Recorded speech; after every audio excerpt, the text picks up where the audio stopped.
이 박스들 내가 분실 처리한 걸로 서명해.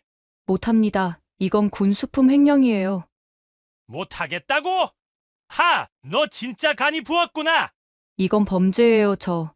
더 이상 가담 안 해요. 조용히 해. 네가 뭘 안다고 감히 입을 놀려? 여기가 내 집이야. 그만 좀 하세요. 서명해. 안 그러면 오늘 밤 널 이 창고에서 못 나가게 할 거니까. 중위님, 제발. 서명해. 이연아. 아니면 내 가족까지 더러운 구경하게 될 거다. 그녀는 창고 한복판에 서서 떨리는 손으로 철제 캐비닛 문을 열었습니다. 20년간 써온 일기장. 이제 이걸 꺼내 모든 진실을 폭로할 순간이 왔어. 구독과 좋아요 눌러주시면 그 일기장에 숨겨진 20년의 진실을 전부 공개하겠습니다. 중사님, 이거 어떻게 설명하실 건가요? 한미경 중사는 떨리는 손으로 장부를 넘겨보았습니다. 분명히 어제까지 자신이 직접 기록한 숫자들이었는데 지금 보니 완전히 다른 내용으로 바뀌어 있었습니다.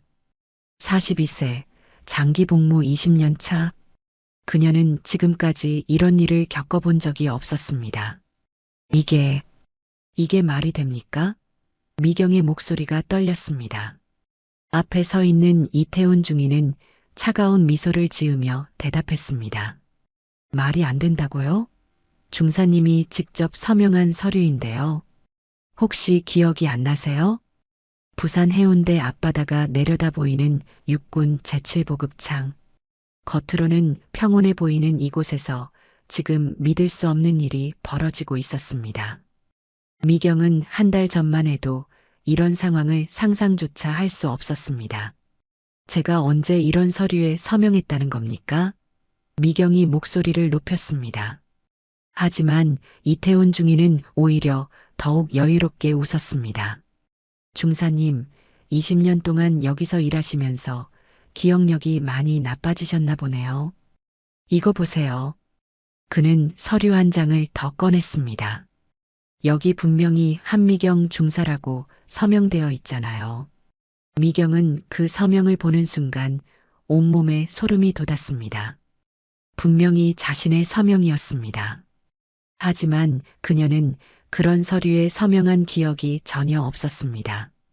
도대체 언제 어떻게 자신의 서명이 그곳에 들어간 것일까요? 한 달 전으로 시간을 되돌려보면 모든 것이 이태훈 중위가 부임하면서 시작되었습니다. 30대 초반의 그는 첫 만남부터 다른 장교들과는 달랐습니다. 보급창에 들어서자마자 그는 마치 사냥꾼처럼 주변을 살펴보았습니다. 한 중사님이죠? 소문 많이 들었습니다. 이태훈 중위의 첫마디였습니다. 20년 동안 한 자리를 지키고 계시다니 대단하시네요. 그런데 진급은 왜 안 되셨을까요? 그 말에 미경의 가슴이 철렁했습니다. 진급 누락 3번. 그것은 그녀에게 가장 아픈 상처였습니다. 동기들은 모두 상사나 원사가 되었는데 유독 자신만 중사에 머물러 있었습니다. 이유는 명확하지 않았습니다. 아니, 명확했지만 아무도 말하지 않았습니다. 혹시 불편하셨나요? 죄송합니다. 이태훈 중위는 가짜 미안함을 표하며 말했습니다. 앞으로 잘 부탁드립니다. 제가 이곳을 좀 더 효율적으로 만들어 보겠습니다. 그 효율적이라는 말이 불길한 예감을 주었습니다. 그리고 그 예감은 정확했습니다. 이태훈 중위가 부임한 지 일주일도 지나지 않아 이상한 지시들이 내려오기 시작했습니다. 중사님, 군화 재고를 좀 다르게 기록해 주세요. 이태훈 중위가 장부를 가리키며 말했습니다. 실제 수량보다 적게 적어주시면 됩니다. 왜 그래야 합니까? 미경이 물었습니다. 복잡한 이유가 있어요. 그냥 시키는 대로 하시면 됩니다. 그의 목소리에는 협박의 뉘앙스가 섞여 있었습니다. 미경은 거부했습니다. 20년간 정직하게 일해온 자신의 원칙을 포기할 수 없었습니다. 하지만 그날 밤부터 이상한 일들이 연달아 일어나기 시작했습니다. 먼저 김하사가 다리에 시퍼런 멍을 달고 나타났습니다. 중사님, 중이님이 제가 서류를 틀리게 적었다고 해서 김하사는 눈물을 글썽이며 말했습니다. 발로 차셨어요. 미경의 심장이 빠르게 뛰기 시작했습니다. 이태훈 중위가 폭력까지 사용하고 있다는 것을 알았기 때문입니다. 그날 밤 그녀는 평소와 다른 일을 했습니다.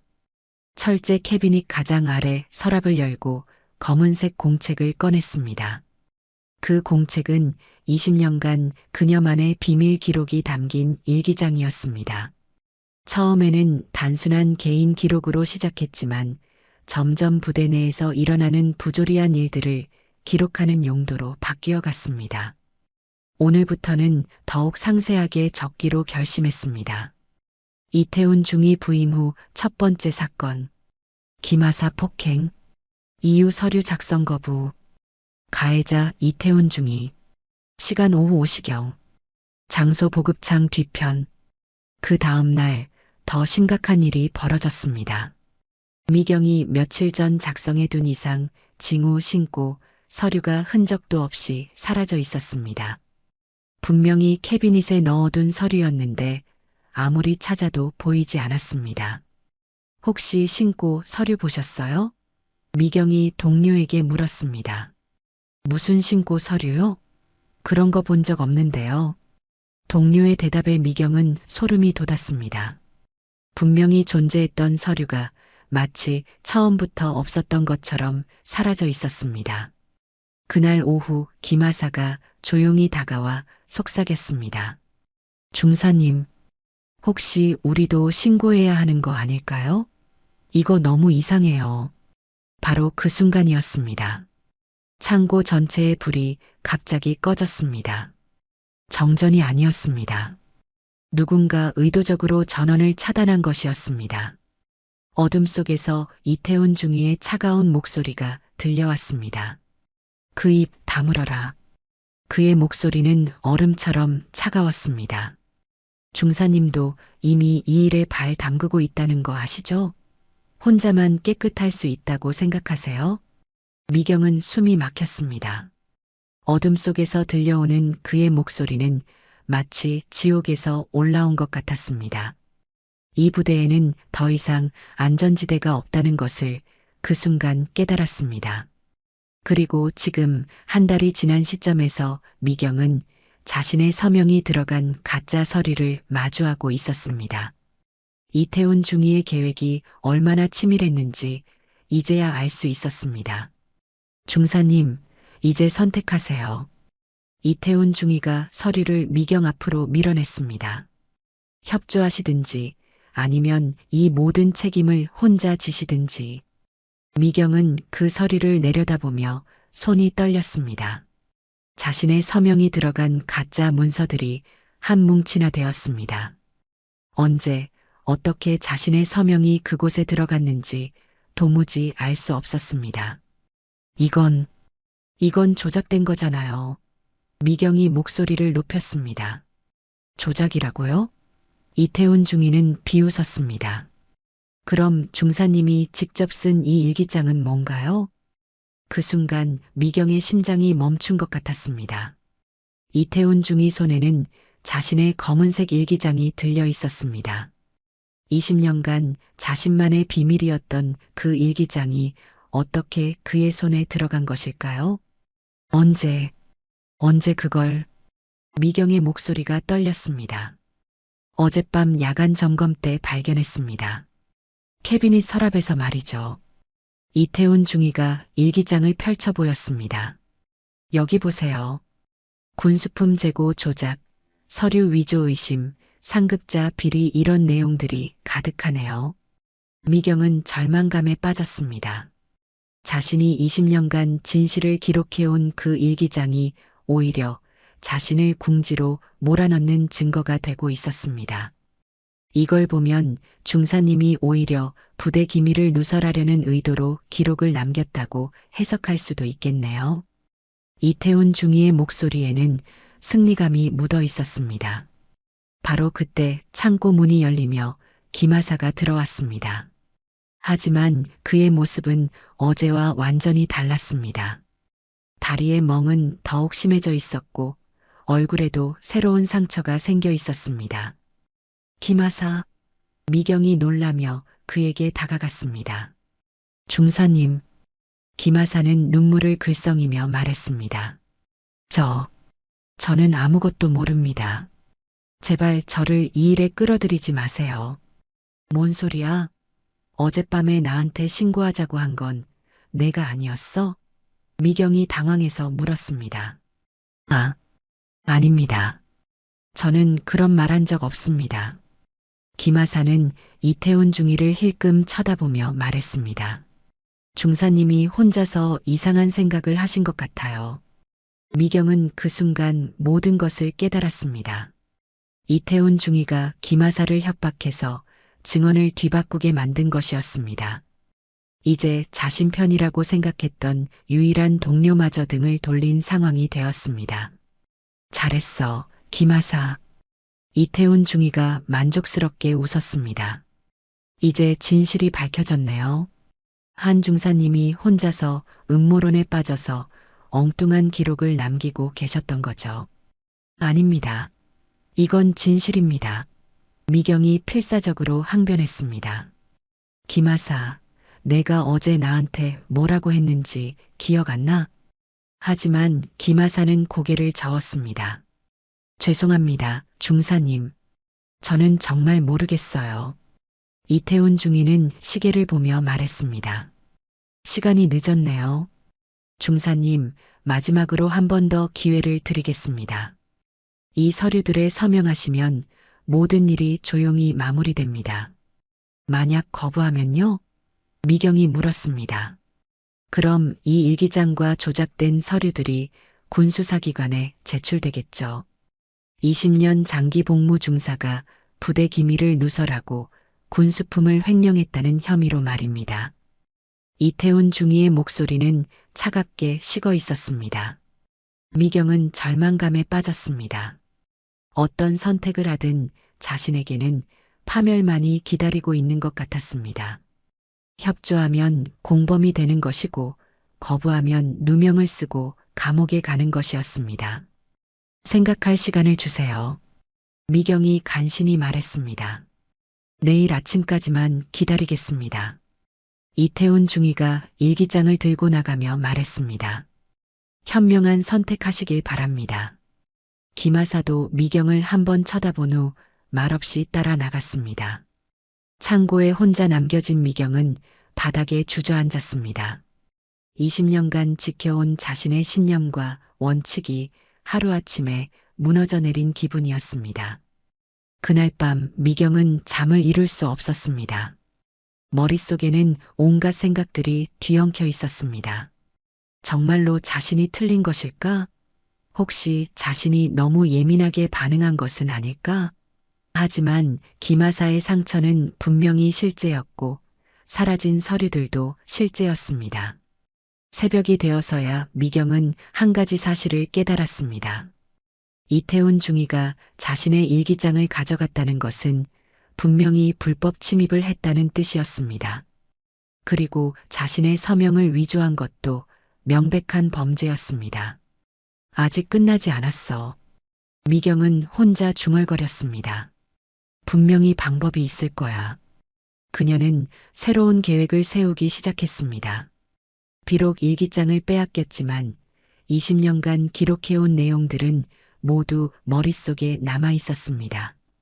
그리고 이태훈 중위가 저지른 실수들도 분명히 있을 것이었습니다. 아침이 되자 미경은 평소보다 일찍 부대에 나왔습니다.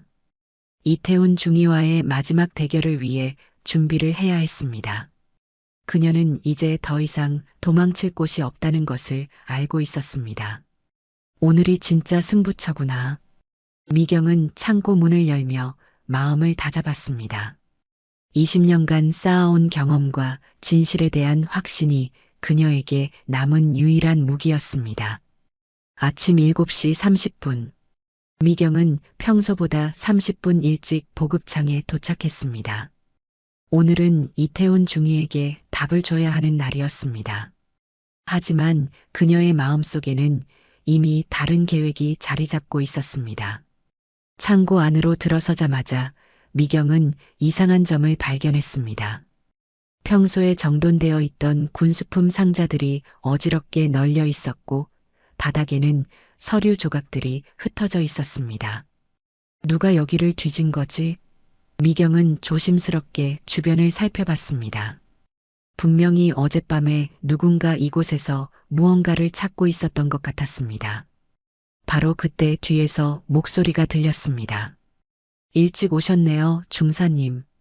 미경이 돌아보니 이태훈 중위가 서 있었습니다. 하지만 그의 모습은 평소와 달랐습니다. 군복이 구겨져 있었고 얼굴에는 피곤한 기색이 역력했습니다. 중위님도 일찍 오셨네요. 미경이 대답했습니다. 밤새 일이 있어서요. 이태훈 중위가 피곤한 목소리로 말했습니다. 그런데 중사님, 결정은 하셨나요? 미경은 잠시 침묵했습니다. 그리고 천천히 입을 열었습니다. 서명하겠습니다. 이태훈 중위의 얼굴에 안도의 표정이 스쳤습니다. 현명한 선택이었습니다. 자, 여기 서명하시면 됩니다. 하지만 미경이 서류를 받아보는 순간 그녀는 이상한 점을 발견했습니다. 어제 봤던 서류와 내용이 달라져 있었습니다. 횡령 금액이 더 커져 있었고 관련된 날짜들도 바뀌어 있었습니다. 중위님, 이 서류 어제와 다른데요? 미경이 물었습니다. 아, 그거요? 좀 더 정확하게 수정한 겁니다. 이태훈 중위가 대수롭지 않게 말했습니다. 별로 중요한 건 아니니까 그냥 서명하시면 됩니다. 미경은 그 순간 확신했습니다. 이태훈 중위가 자신을 완전히 함정에 빠뜨리려 한다는 것을. 어제의 서류는 시작에 불과했고 앞으로 더 큰 죄를 뒤집어 씌우려는 계획이었습니다. 잠깐만요. 미경이 펜을 내려놓았습니다. 이 금액이 왜 이렇게 커졌죠? 어제는 50만 원이었는데 지금은 500만 원이네요. 아, 그거요? 이태훈 중위의 표정이 순간 굳어졌습니다. 계산을 다시 해보니까 그렇게 나온 거예요. 계산을 다시 했다고요? 미경의 목소리가 날카로워졌습니다. 하룻밤 사이에 금액이 10배나 늘어날 수가 있나요? 이태훈 중위는 당황한 기색을 보였습니다. 분명히 미경이 순순히 서명할 것이라고 생각했는데 갑자기 의문을 제기하자 당황한 것이었습니다. 중사님, 복잡하게 생각하지 마세요. 그냥 서명만 하시면. 그가 말을 이어가려는 순간 창고 문이 열렸습니다. 들어온 사람은 김하사였습니다. 하지만 어제와는 다른 모습이었습니다. 얼굴의 상처는 더욱 심해졌고 걸음걸이도 불안정했습니다. 김하사, 너 괜찮아? 미경이 걱정스럽게 물었습니다. 김하사는 미경을 보더니 갑자기 눈물을 흘리기 시작했습니다. 중사님, 죄송합니다. 저는 거짓말을 했어요. 뭐라고? 미경이 놀라며 물었습니다. 어제 제가 한 말 다 거짓말이에요. 중위님이 저를 협박해서. 김하사의 목소리가 떨렸습니다. 이태훈 중위의 얼굴이 순간 일그러졌습니다. 김하사, 지금 뭐 하는 거야? 더 이상 못 참겠어요. 김하사가 소리쳤습니다. 중위님이 저를 때리고 협박해서 거짓 증언을 하라고 했어요. 미경은 그 말을 듣는 순간 희망을 느꼈습니다. 드디어 진실을 말해줄 증인이 나타난 것이었습니다. 김하사, 정말이야? 미경이 다가가며 물었습니다. 네, 정말입니다. 중사님이 신고하자고 한 것도 맞아요. 그리고 중위님이 군수품을 빼돌리는 것도 제가 봤어요. 김하사가 떨리는 목소리로 말했습니다. 이태훈 중위는 완전히 당황한 상태였습니다. 자신의 계획이 무너져 내리는 것을 느끼고 있었습니다. 김하사, 내가 지금 뭔 짓을 하고 있는지 알아? 이태훈 중위가 위협적으로 다가왔습니다. 하지만 그 순간 미경이 둘 사이에 섰습니다. 그만하세요, 중위님. 뭐라고? 중사가 감히 장교한테. 이태훈 중위가 화를 내려는 순간 미경이 말을 끊었습니다. 중위님, 지금까지 모든 걸 다 알고 있었어요. 미경의 목소리는 이제 더 이상 떨리지 않았습니다. 중위님이 제 일기장을 훔친 것도, 제 서명을 위조한 것도, 김하사를 협박한 것도 다요. 이태훈 중위의 얼굴이 새파랗게 질렸습니다. 뭔 소리야? 그리고 한 가지 더. 미경이 주머니에서 무언가를 꺼냈습니다. 어젯밤에 중위님이 창고를 뒤지는 모습을 누군가 봤어요. 이태훈 중위는 뒤로 물러섰습니다. 그건 중위님이 뭘 찾고 계셨는지 알아요. 혹시 제가 다른 기록을 숨겨뒀을까봐 걱정되셨겠죠? 미경의 목소리에는 확신이 서려 있었습니다. 바로 그때 창고 밖에서 발소리가 들렸습니다. 여러 명이 이쪽으로 오고 있는 것 같았습니다.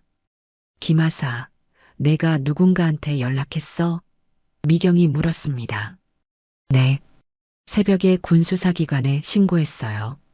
더 이상 혼자 감당할 수 없을 것 같아서.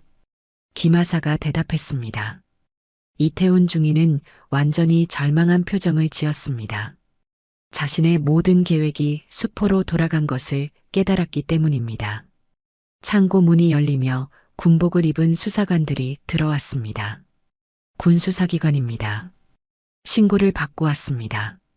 미경은 깊이 숨을 들이마셨습니다. 드디어 진실을 밝힐 기회가 온 것이었습니다. 모두 그 자리에 서 계세요. 군수사관이 엄중한 목소리로 말했습니다. 보급창 안은 순식간에 긴장감으로 가득 찼습니다. 이태훈 중위는 얼굴이 새하얗게 질린 채 뒤로 물러섰습니다. 이게 무슨 일입니까? 저는 아무것도. 이태훈 중위님이죠? 수사관이 신분증을 확인하며 물었습니다. 군수품 횡령과 부하 폭행 혐의로 신고가 접수되었습니다. 미경은 가슴이 두근거렸습니다. 드디어 진실이 밝혀질 순간이 온 것이었습니다. 하지만 동시에 불안감도 있었습니다. 이태훈 중위가 지금까지 얼마나 치밀하게 증거를 조작해 왔는지 알고 있었기 때문입니다. 수사관님, 저희가 신고한 것입니다. 김하사가 떨리는 목소리로 말했습니다. 이태훈 중위가 군수품을 빼돌리고 저희를 협박했습니다. 수사관은 김하사의 얼굴과 다리의 상처를 자세히 살펴봤습니다. 이 상처들은 언제 생긴 겁니까? 사흘 전부터요. 중위님이 제가 말을 안 듣는다고 때리셨어요. 김하사의 목소리가 떨렸습니다. 이태훈 중위가 갑자기 소리쳤습니다. 거짓말입니다. 이건 모두 조작된 거예요. 한미경 중사가 부대 기밀을 누설하려고 꾸민 일입니다. 뭐라고요? 미경이 놀라며 반박했습니다. 수사관님 보세요. 이태훈 중위가 미경의 일기장을 꺼내며 말했습니다. 이 여자가 20년 동안 부대 기밀을 몰래 기록해왔어요. 그리고 저를 모함하려고 거짓 증거를 만들어냈습니다. 수사관이 일기장을 받아보며 펼쳤습니다. 그 안에는 정말로 부대 내부의 상세한 기록들이 빼곡히 적혀 있었습니다. 이것은 수사관이 미경을 쳐다봤습니다. 정말 당신이 쓴 것입니까? 네, 맞습니다. 미경이 솔직하게 대답했습니다. 하지만 이건 부대 기밀 누설이 아니라 부조리를 기록한 것입니다. 부조리를 기록했다고요? 수사관이 의심스러운 표정을 지었습니다. 이태훈 중위가 기회를 놓치지 않고 말했습니다. 수사관님, 저 여자는 진급에서 3번이나 누락된 걸 원한에 품고 있어요. 그래서 저를 모함하려고 이런 짓을 꾸민 거라고요. 미경은 그 말을 듣는 순간 가슴이 철렁했습니다. 자신의 가장 아픈 상처인 진급 누락을 들먹이며 동기를 의심받게 만드는 이태훈 중위의 전략이 너무나 교묘했습니다. 한미경 중사님, 정말 진급에서 3번 누락되셨습니까? 수사관이 물었습니다. 그렇습니다만. 미경의 목소리가 작아졌습니다. 그럼 복수심이 있을 수도 있겠네요. 수사관의 표정이 냉담해졌습니다. 바로 그때 이태훈 중위가 결정타를 날렸습니다. 수사관님, 더 큰 문제가 있어요. 저 여자가 제 서명을 위조해서 가짜 횡령 서류를 만들었어요. 그는 주머니에서 서류 뭉치를 꺼냈습니다. 보세요. 여기에 제 서명이 위조되어 있어요. 분명히 필적 감정을 받으면 가짜라는 게 밝혀질 겁니다. 미경은 그 서류를 보는 순간 경악했습니다. 어제 자신이 봤던 서류와는 완전히 다른 내용이었습니다. 이태훈 중위가 밤새 새로운 위조 서류를 만들어낸 것이었습니다. 이건 제가 만든 게 아닙니다. 미경이 필사적으로 외쳤습니다. 그럼 누가 만들었다는 겁니까? 이태훈 중위가 비웃으며 말했습니다. 여기 한미경이라고 서명까지 되어 있는데요. 수사관이 서류를 자세히 살펴보더니 미경을 의심스럽게 쳐다봤습니다. 정말 이건 당신이 만든 게 아닙니까? 아닙니다. 이건 중위가 조작한 거예요. 미경이 소리쳤습니다. 하지만 이태훈 중위의 연기는 완벽했습니다. 수사관님, 저는 피해자입니다. 이 여자가 저를 모함하려고 온갖 거짓 증거를 만들어낸 거예요. 김하사가 급하게 나섰습니다. 아닙니다. 정말로 중위가 저를 때렸어요. 그리고 중사님한테 거짓 서류에 서명하라고 협박했다고요. 김하사, 이태훈 중위가 날카롭게 외쳤습니다. 내가 지금 무슨 말을 하고 있는지 알아? 한미경 중사에게 매수당한 거야? 매수라니요? 김하사가 당황했습니다. 그래, 분명히 저 여자가 너한테 뭔가 약속했을 거야. 그래서 거짓 증언을 하는 거지. 이태훈 중위의 목소리는 확신에 차 있었습니다. 수사관이 김하사를 쳐다봤습니다. 김하사님, 정말 순수한 의도로 신고하신 겁니까? 혹시 한미경 중사로부터 어떤 대가를 약속받지는 않았나요? 김하사는 완전히 당황한 상태였습니다. 아닙니다. 저는 그냥 뭐죠? 수사관이 추궁했습니다. 그 순간 이태훈 중위가 결정적인 한 방을 날렸습니다. 수사관님, 김하사는 원래 정신적으로 불안정한 상태였어요. 요즘 스트레스를 많이 받아서 환각 증세까지 보이고 있었거든요. 환각 증세라고요? 수사관이 놀라며 물었습니다. 네, 자주 혼잣말을 하고 없는 일을 있었다고 우기곤 했어요. 그런 상태에서 한미경 중사의 말에 영향을 받은 것 같습니다. 이태훈 중위의 거짓말은 너무나 자연스러웠습니다. 김하사는 울음을 터뜨렸습니다. 아닙니다. 저는 정상이에요. 정말로 중위가 저를 때렸다고요. 하지만 수사관의 표정은 이미 의심으로 가득했습니다. 진급의 원한을 품은 중사와 정신적으로 불안정한 하사가 장교를 모함하는 것으로 보이기 시작한 것이었습니다. 일단 모두 조사를 받으셔가겠습니다. 수사관이 말했습니다. 특히 한미경 중사님, 당신부터 동행해 주시죠. 미경은 절망감에 빠졌습니다. 진실을 밝히려 했는데 오히려 자신이 가해자로 몰리게 된 것이었습니다. 이태훈 중위의 계략이 너무나 치밀했습니다. 잠깐만요. 미경이 마지막으로 소리쳤습니다. 제게는 다른 증거가 있어요. 다른 증거라고요? 수사관이 회의적인 표정으로 미경을 쳐다봤습니다. 미경은 가슴이 두근거렸습니다. 사실 그녀에게는 확실한 증거가 없었습니다. 하지만 포기할 수는 없었습니다. 20년간 쌓아온 모든 것이 이 순간에 달려 있었습니다. CCTV 기록이 있을 겁니다. 미경이 떨리는 목소리로 말했습니다. 창고에는 보안 카메라가 설치되어 있어요.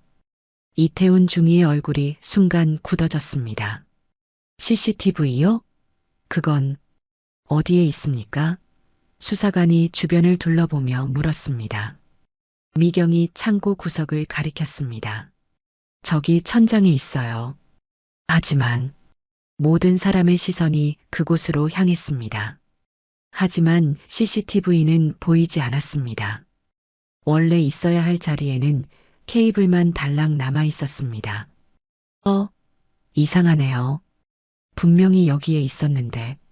미경이 당황했습니다. 이태훈 중위가 기회를 놓치지 않고 말했습니다. 수사관님, 보시다시피 CCTV는 한 달 전에 고장나서 철거했어요. 그런데 한미경 중사가 없는 증거를 있다고 거짓말하고 있잖아요. 한 달 전에 철거했다고요? 미경이 믿을 수 없다는 표정을 지었습니다. 그럼 언제 철거한 거죠? 정확히는 3주 전이었나요?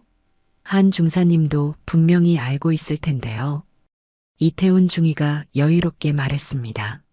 미경은 기억을 되짚어 봤습니다. 3주 전. 그때는 이태훈 중위가 부임한 직후였습니다. 그리고 그녀는 그 무렵 며칠간 휴가를 다녀왔었습니다. 그때 제가 휴가 중이었어요. 미경이 항변했습니다. 그래서 모르시는 거죠. 이태훈 중위가 태연하게 대답했습니다. 공식 철거 명령서도 있어요. 수사관이 점점 미경을 의심하는 눈빛으로 바라봤습니다. 한미경 중사님, 없는 증거를 있다고 하시면 곤란합니다. 그 순간 미경은 깨달았습니다. 이태훈 중위가 얼마나 치밀하게 모든 것을 계획했는지를. CCTV 철거도 자신의 휴가 시기도 모두 그의 계산 안에 있었던 것입니다. 하지만 분명히 다른 증거가 있을 거예요. 미경이 필사적으로 말했습니다. 창고 밖에 있는 카메라는 어떻게 됐죠? 이태훈 중위가 미소를 지었습니다. 아, 그거요? 그것도 같은 시기에 교체 작업을 했어요. 각도가 바뀌어서 창고 입구는 찍히지 않아요. 미경은 절망감에 빠졌습니다. 모든 증거가 사라져 있었습니다. 이태훈 중위는 정말로 완벽하게 계획을 세운 것이었습니다. 그럼 김하사의 상처는 어떻게 설명할 거예요? 미경이 마지막 희망을 걸고 물었습니다. 그거요? 이태훈 중위가 김하사를 쳐다보며 말했습니다. 김하사, 정직하게 말해봐. 그 상처 어떻게 생긴 거야? 김하사는 떨리는 목소리로 대답했습니다. 중위님이 때려서. 아니야, 김하사. 내가 며칠 전에 계단에서 넘어졌다고 했잖아. 이태훈 중위의 목소리는 차분했지만 위협적이었습니다. 기억 안 나? 그때 내가 술에 취해서. 김하사의 얼굴이 창백해졌습니다. 저는 술 안 마셔요. 김하사, 너 요즘 정신 상태가 좀 이상하다고 했잖아. 군의관한테도 진료받았고. 이태훈 중위가 계속 압박했습니다. 진료를 받았다고요? 수사관이 관심을 보였습니다. 네, 스트레스성 정신장애 진단을 받았어요. 진단서도 있습니다. 이태훈 중위가 서류를 꺼냈습니다. 김하사가 그 서류를 보더니 경악했습니다. 이건 제가 받은 진단서가 아니에요. 뭐라고? 미경이 놀라며 물었습니다. 저는 단순 타박상으로 진료받았어요. 정신과 진료는 받은 적 없습니다. 김하사가 울먹이며 말했습니다. 하지만 이태훈 중위는 태연했습니다. 김하사, 내가 기억을 못하는 거야. 정신적 충격 때문에 기억이 혼란스러운 거라고 군의관이 그랬잖아. 수사관이 진단서를 자세히 살펴봤습니다. 공식 도장도 찍혀 있고 군의관의 서명도 있었습니다. 겉보기에는 완벽한 서류였습니다. 이것도 위조된 거예요. 미경이 소리쳤습니다. 위조라고요? 이태훈 중위가 어이없다는 표정을 지었습니다. 수사관님, 공식 진단서를 위조했다는 말입니까? 그럼 군의관도 공범이라는 소리네요? 수사관의 표정이 더욱 의심스러워졌습니다. 진급의 원한을 품은 중사가 정신적으로 불안정한 하사와 함께 장교를 모함하고 심지어 군의관까지 끌어들여 음모를 꾸몄다는 것은 너무나 황당한 이야기였습니다. 한미경 중사님, 이제 정말 동행해 주셔야겠습니다. 수사관이 단호하게 말했습니다. 바로 그때 창고 밖에서 누군가의 목소리가 들렸습니다. 잠깐만요. 제가 증언할 게 있습니다. 모든 사람이 문 쪽을 바라봤습니다. 들어온 사람은 보급창에서 근무하는 박상병이었습니다. 평소에 말수가 적고 조용한 성격으로 유명한 사람이었습니다. 박상병, 이태훈 중위의 얼굴이 순간 굳어졌습니다. 수사관님, 저는 이태훈 중위가 김하사를 폭행하는 것을 직접 봤습니다. 박상병이 떨리는 목소리로 말했습니다. 창고 안이 순식간에 조용해졌습니다. 아무도 예상하지 못했던 증인이 나타난 것이었습니다. 정말입니까? 수사관이 박상병에게 다가가며 물었습니다. 네, 사흘 전 저녁이었어요. 제가 늦게 일을 마치고 나가려는데 창고 뒤편에서 소리가 들려서 박상병이 계속 말했습니다. 이태훈 중위의 얼굴에서 여유가 사라졌습니다. 그는 박상병의 존재를 완전히 간과하고 있었던 것입니다. 미경은 가슴이 두근거렸습니다. 드디어 진실의 실마리가 보이기 시작한 것이었습니다.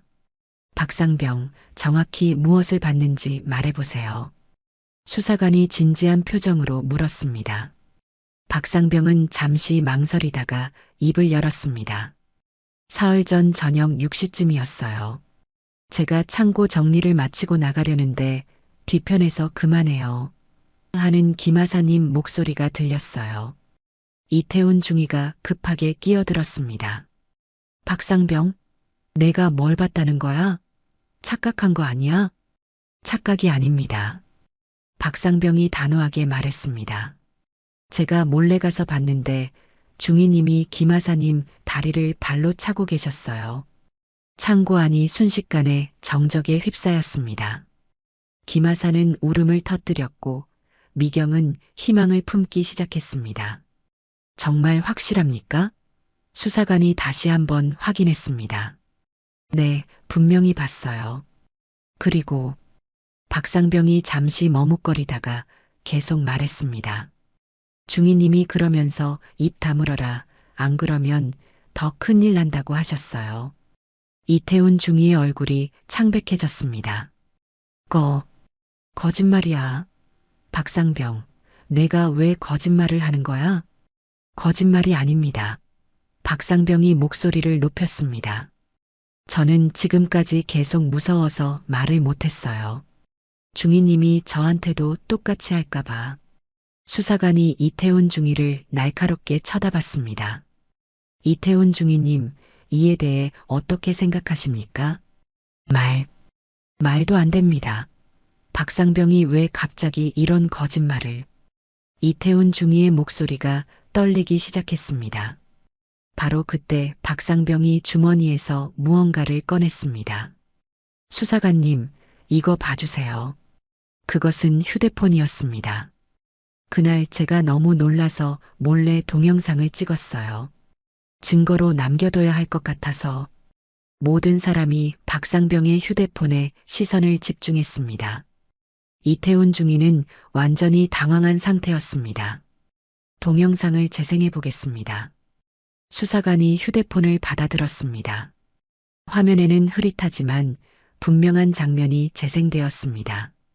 이태훈 중위가 김하사의 다리를 발로 차는 모습, 그리고 협박하는 음성까지 고스란히 담겨 있었습니다. 안 됩니다. 이건 안 됩니다. 이태훈 중위가 중얼거렸습니다. 김하사가 흐느끼며 말했습니다. 이제야 진실이 밝혀지는군요. 하지만 이태훈 중위는 아직 포기하지 않았습니다. 수사관님, 이 동영상도 조작된 걸 수 있어요. 요즘 기술로는 얼마든지 가능하잖아요. 조작이라고요? 수사관이 의심스러운 표정을 지었습니다. 네, 분명히 컴퓨터로 합성한 거예요. 제가 그런 짓을 할 리가 없잖아요. 이태훈 중위가 필사적으로 항변했습니다. 미경이 앞으로 나섰습니다. 수사관님, 그럼 디지털 포렌식 검사를 해보시면 됩니다. 조작 여부는 금방 밝혀질 거예요. 이태훈 중위의 얼굴이 더욱 창백해졌습니다. 그는 다른 방법을 찾기 시작했습니다. 박상병, 내가 얼마 받았어? 한미경 중사한테서 얼마 받고 거짓 증언하는 거야? 이태훈 중위가 박상병을 향해 소리쳤습니다. 뭐라고요? 박상병이 당황했습니다. 분명히 돈을 받았을 거야. 아니면 협박을 당한 거고. 이태훈 중위가 점점 더 절망적으로 말했습니다. 그 순간 미경이 결정적인 한마디를 했습니다. 중위님, 그렇게 말씀하시면 중위님도 김하사한테 돈을 주고 거짓 증언을 시킨 거네요? 뭔 소리야? 이태훈 중위가 당황했습니다. 김하사가 처음에 저한테 불리한 증언을 했잖아요. 중위님 논리대로라면 중위님이 김하사한테 돈을 주고 거짓말을 시킨 거죠. 미경의 논리는 명확했습니다. 수사관도 고개를 끄덕였습니다. 맞는 말입니다. 이태훈 중위님, 앞뒤가 맞지 않습니다. 이태훈 중위는 완전히 궁지에 몰렸습니다. 더 이상 변명할 여지가 없었습니다. 바로 그때 창고 밖에서 또 다른 목소리가 들렸습니다. 수사관님, 저도 증언할 게 있습니다. 이번에는 보급창 옆 부대에서 근무하는 최일병이 들어왔습니다. 저는 며칠 전에 이태훈 중위가 트럭에서 군수품을 빼내는 것을 봤습니다. 이태훈 중위의 얼굴이 완전히 무너졌습니다. 아니야. 이건 언제 봤습니까? 수사관이 물었습니다. 일주일 전 밤이었어요. 제가 야간 경계 근무를 서고 있는데 중위님이 혼자서 트럭에서 군화 상자를 빼내고 계셨어요. 최일병이 상세히 설명했습니다. 그리고 그 상자들을 어디로 가져갔습니까? 수사관이 추궁했습니다. 부대 밖으로 가져나갔어요. 개인 차에 실어서. 최일병의 증언은 구체적이었습니다. 이태훈 중위가 바닥에 주저앉았습니다. 끝났다. 모든 게 끝났어. 미경은 드디어 진실이 밝혀지는 것을 보며 안도의 한숨을 쉬었습니다. 20년간 지켜온 원칙과 정의가 헛되지 않았다는 것을 확인할 수 있었습니다. 이태훈 중위 현행범으로 체포합니다. 수사관이 수갑을 꺼내며 말했습니다. 폭행, 협박, 군수품 횡령 혐의입니다. 안 됩니다. 저는 이태훈 중위가 마지막까지 부인하려 했지만 이미 모든 증거가 드러난 상황이었습니다. 김하사가 미경에게 다가와 고개를 숙였습니다. 중사님, 죄송했습니다. 제가 겁이 나서. 괜찮아, 김하사. 내가 용기를 낸 덕분에 진실이 밝혀진 거야. 미경이 따뜻하게 말했습니다. 박상병도 미경에게 사과했습니다. 중사님, 저도 처음부터 말씀드렸어야 했는데 너무 무서워서. 아니야, 내가 결정적인 순간에 용기를 낸 게 더 중요해. 미경이 박상병의 어깨를 두드렸습니다. 창고 밖으로 끌려나가는 이태훈 중위를 보며 미경은 복잡한 심정이었습니다. 승리의 기쁨보다는 안도감이 더 컸습니다. 이태훈 중위가 체포된 지 한 달이 지났습니다. 보급창은 다시 평온을 되찾은 것처럼 보였지만 미경의 마음은 여전히 복잡했습니다. 진실은 밝혀졌지만 그 과정에서 너무 많은 상처가 생겼기 때문입니다. 중사님, 군검찰청에서 연락 왔습니다. 김하사가 전화를 받고 미경에게 알려줬습니다. 이태훈 중위 재판 날짜가 확정됐다고 하네요. 미경은 고개를 끄덕였습니다. 이제 법정에서 마지막 승부를 봐야 했습니다. 하지만 그녀는 걱정이 되었습니다. 이태훈 중위의 변호사가 워낙 유능하다는 소문이 있었기 때문입니다. 그날 오후 미경은 군검찰청에서 온 검사와 면담을 했습니다. 젊은 검사는 서류를 정리하며 말했습니다. 한미경 중사님, 증거는 충분합니다. 하지만 한 가지 문제가 있어요. 무슨 문제입니까? 미경이 긴장하며 물었습니다. 피고인 측에서 중사님의 20년간 일기 기록을 문제 삼고 있어요. 개인적 원한에 의한 모함이라는 주장을 하고 있거든요. 검사의 표정이 심각했습니다. 미경의 가슴이 덜컥 내려앉았습니다. 자신이 20년간 정성스럽게 기록한 일기가 오히려 독이 될 수도 있다는 생각이 들었습니다. 특히 진급 누락에 대한 불만이 여러 번 언급되어 있어서 이것이 복수 동기로 해석될 수 있어요. 검사가 덧붙였습니다. 하지만 제 일기는 정당한 기록이었습니다. 미경이 항변했습니다. 저도 그렇게 생각해요. 하지만 법정에서는 다르게 해석될 수 있어요. 검사가 안타깝게 말했습니다. 그날 밤 미경은 잠을 이룰 수 없었습니다. 이태훈 중위를 처벌하기 위해 시작한 일이 오히려 자신에게 불리하게 작용할 수도 있다는 현실이 두려웠습니다. 일주일 후 드디어 재판이 시작되었습니다. 군사법원 법정은 엄숙한 분위기였습니다. 미경은 증인석에 앉아 이태훈 중위를 바라봤습니다. 그는 여전히 자신감에 찬 표정을 지고 있었습니다. 증인 한미경 중사, 피고인과 어떤 관계입니까? 이태훈 중위의 변호사가 물었습니다. 같은 부대에서 근무했습니다. 미경이 대답했습니다. 그런데 증인은 20년간 장기 복무를 했음에도 진급이 3번이나 누락되었죠? 변호사의 질문이 날카로웠습니다. 그렇습니다. 미경이 억지로 대답했습니다. 그 이유가 무엇이라고 생각하십니까? 변호사가 계속 압박했습니다. 검사가 이의를 제기했습니다. 재판장님, 증인의 개인적 경력과 이 사건은 관련이 없습니다. 하지만 변호사는 포기하지 않았습니다. 관련이 있습니다. 증인의 동기를 밝히는 중요한 사안입니다. 재판장이 답변을 허용했습니다. 미경은 어쩔 수 없이 대답해야 했습니다. 명확한 이유는 모르겠습니다.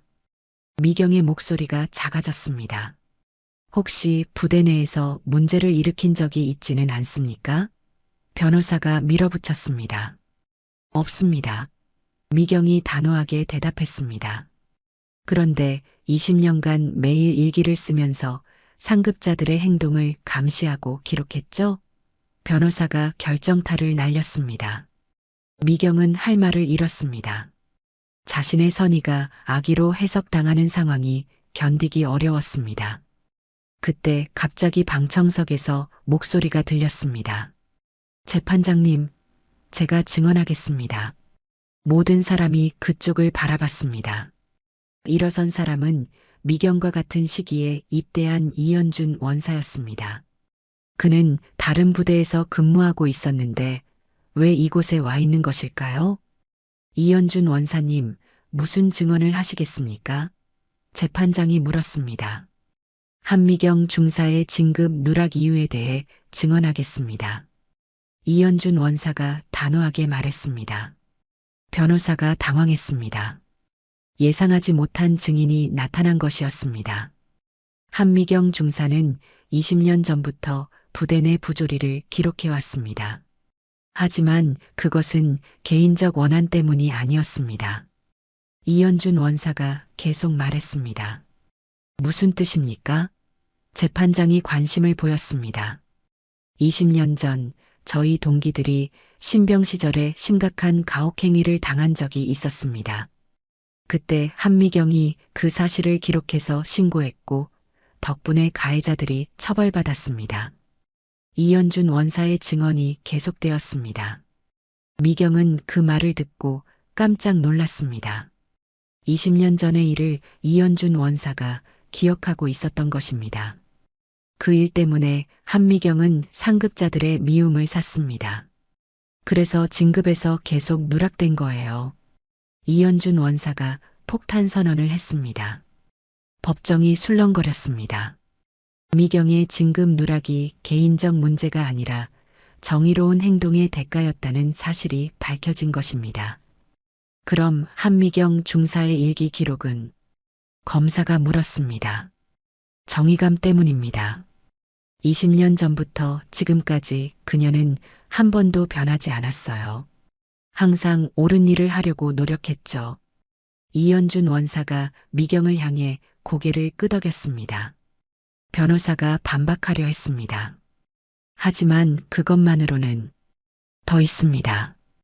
이현준 원사가 서류를 꺼냈습니다. 20년간 한미경이 신고한 부조리 사건들의 기록입니다. 모두 사실로 판명되었고 많은 피해자들이 구제받았어요. 미경은 눈물이 글썽거렸습니다. 자신도 몰랐던 사실이었습니다. 자신의 기록들이 그렇게 많은 사람들을 도왔다는 것을 재판장이 말했습니다. 이는 증인의 신빙성을 높이는 중요한 증거입니다. 이태훈 중위의 얼굴이 창백해졌습니다. 상황이 완전히 역전된 것이었습니다. 마지막으로 한 말씀 드리겠습니다. 이현준 원사가 마무리했습니다. 한미경 중사는 20년간 묵묵히 정의를 지켜온 사람입니다. 그런 사람이 개인적 원한으로 거짓말을 할 리가 없어요.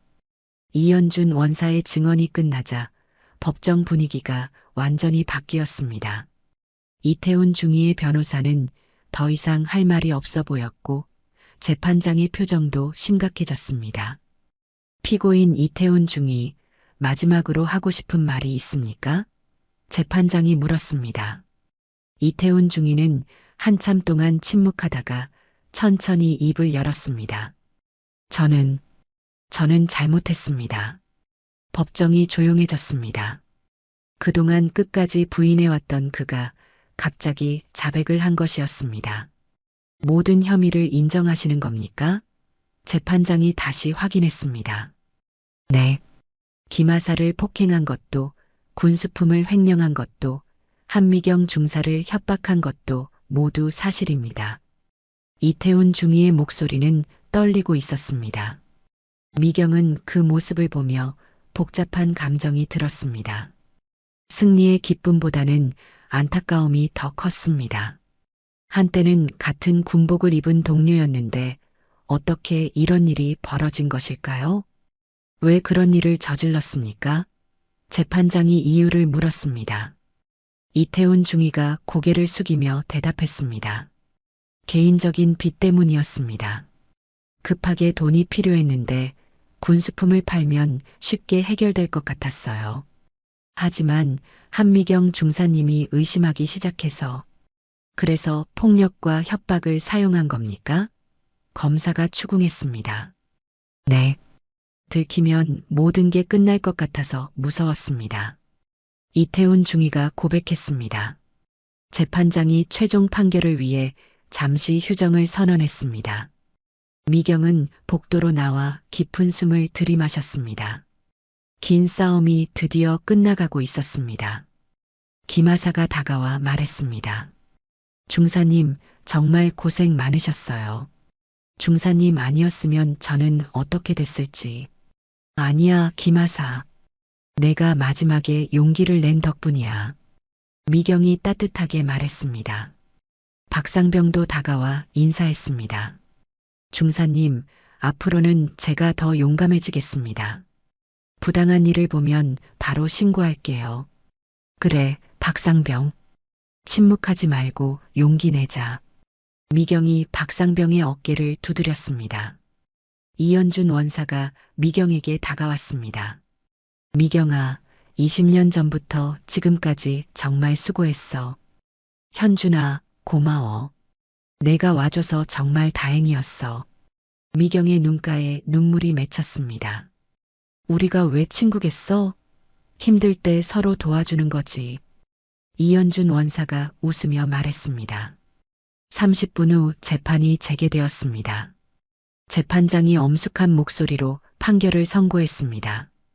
피고인 이태훈 중위는 군수품 횡령, 부하 폭행, 협박 등의 혐의로 징역 2년에 처하고 군에서 파면 처분한다.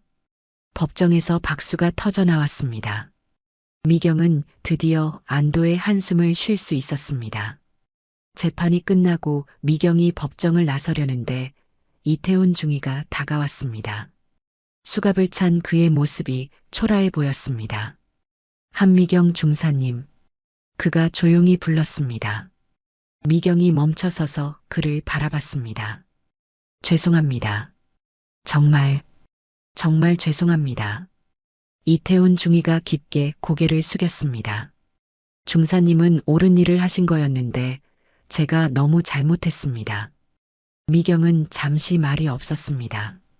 그리고 천천히 입을 열었습니다. 중위님도 처음부터 나쁜 사람은 아니었을 거예요. 다시 시작할 기회가 있을 거입니다. 이태훈 중위의 눈에 눈물이 맺혔습니다. 감사합니다. 정말 감사합니다.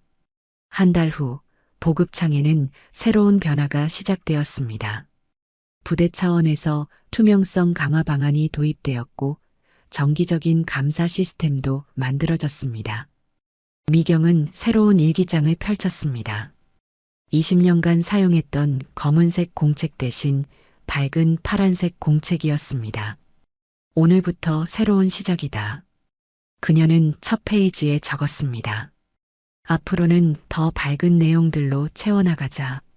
김하사가 다가와 말했습니다. 중사님, 소식 들으셨어요? 중사님 진급심사에서 통과되셨대요. 정말? 미경이 깜짝 놀랐습니다. 네. 이번 사건으로 중사님의 공로가 인정된 거래요. 드디어 상사님이 되시는 거예요. 김하사가 기뻐했습니다. 미경은 믿기지 않았습니다. 20년 만에 드디어 진급이 될 줄이야. 그날 저녁 부대 동료들이 모여 작은 축하 파티를 열어주었습니다. 오랫동안 함께 근무했던 동료들이 진심으로 축하해주는 모습을 보며 미경은 가슴이 뭉클했습니다. 상사님, 박상병이 정중하게 인사했습니다. 아직 아니야, 박상병. 다음 달부터지. 미경이 웃으며 말했습니다. 그래도 미리 연습해야죠. 박상병이 장난스럽게 말했습니다. 그날 밤 미경은 창고를 마지막으로 점검했습니다. 20년간 지켜온 이곳에서 새로운 시작을 하게 된 것이 감사했습니다. 바다에서 불어오는 시원한 바람이 창고 안으로 스며들었습니다. 그 바람은 더 이상 무겁고 답답한 공기를 몰고 오지 않았습니다. 대신 희망과 새로운 시작의 향기를 담고 있었습니다. 미경은 새 일기장에 마지막 문장을 적었습니다. 오늘 나는 침묵이 아니라 용기를 택했다는 것이 옳았음을 확인했다. 이 기록이 새로운 질서의 시작이 되었고 앞으로도 계속 정의로운 길을 걸어가겠다. 20년의 기다림 끝에 드디어 진짜 봄이 왔다. 창고 밖에서 들려오는 파도 소리가 마치 축하 음악처럼 들렸습니다. 한미경 중사, 아니 곧 상사가 될 그녀의 새로운 여정이 시작되는 순간이었습니다. 정의를 지키며 살아온 한미경 상사님의 이야기 어떠셨나요? 평생을 묵묵히 살아오신 여러분들의 삶과 닮아 있지 않나요? 여러분의 소중한 경험담도 댓글로 나눠주시고 다음 이야기도 함께 들어보시길 바랍니다.